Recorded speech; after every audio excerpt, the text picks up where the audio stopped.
That was like I've had, I want to say, 4 exorcisms. Done to you? Yes, Wow. performed on me.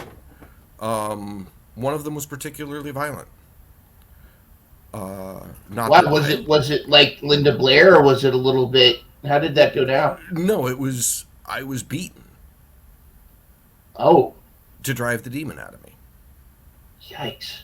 The demon being ADHD, bipolarity, schizoaffective disorder, CPTSD from being raised in an abusive religious environment, childhood SA within the church, Hmm.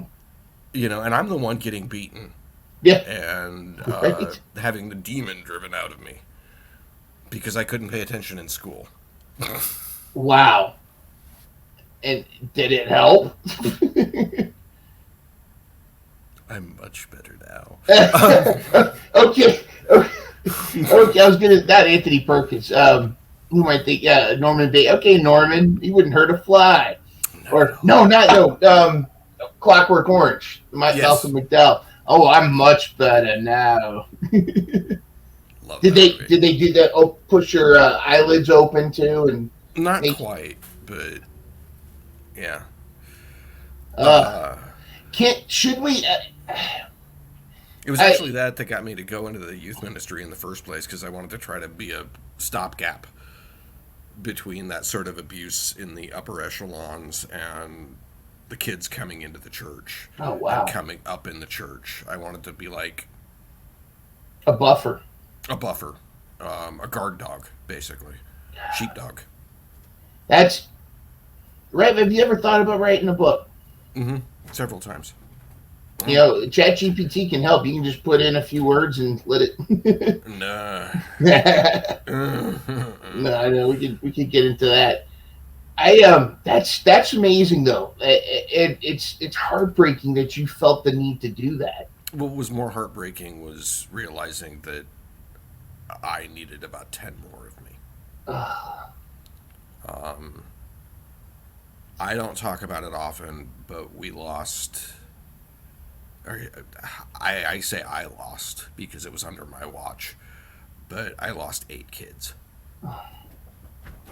To what? To suicide or to? A couple of suicides. There were a couple of pacts made, and in a couple of cases, there were kids that were taken out by their parents Oh for my being goodness. LGBTQ. That's not how And it's supposed to be, man. when I say 8 kids, I'm talking 8 kids in like 3 years. Yeah, not all at once. It wasn't just like a mass thing.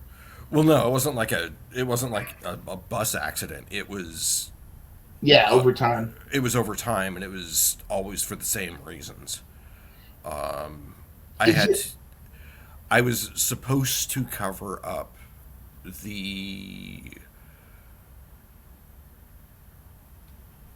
pregnancy of a 14-year-old girl who wasn't sure if it was her father or her uncle who was the father of the baby. And that was very difficult because one of them was the pastor and one of them was the associate pastor. Oh, and see, those are the experiences that rightfully bias people towards religion. I mean, it's kind of like, I is it possible to forgive those people because of their ignorance, or was there like should there have been a moment where they are questioning, hey, this isn't right, or do you feel like they were truly doing what they thought was the right thing? I have a hard time forgiving people. I'll answer it this way. When the perpetrator says, "You should forgive me because God says to forgive you, to forgive people who have harmed you," And when other people who have perpetrated it are saying the same thing, what they're saying is, let me get away with it because you're good Christians. And even though I did something, and I'm gonna let you know, I have a very broad, I grade on a curve when it comes to sin. Mm-hmm. Yeah. I'm very forgiving of most things, but when it comes to sexual abuse, when it comes to child abuse, Yeah. when it comes to things like that, that's kind of an unforgivable sin in my book. It's almost God irreparable can damage. forgive them, but they're still accountable. Yeah.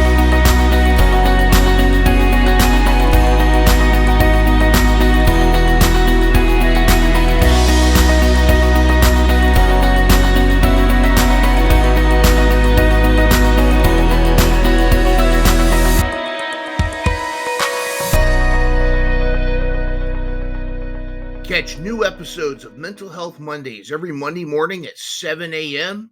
Start your week off with a smile and some inspiration.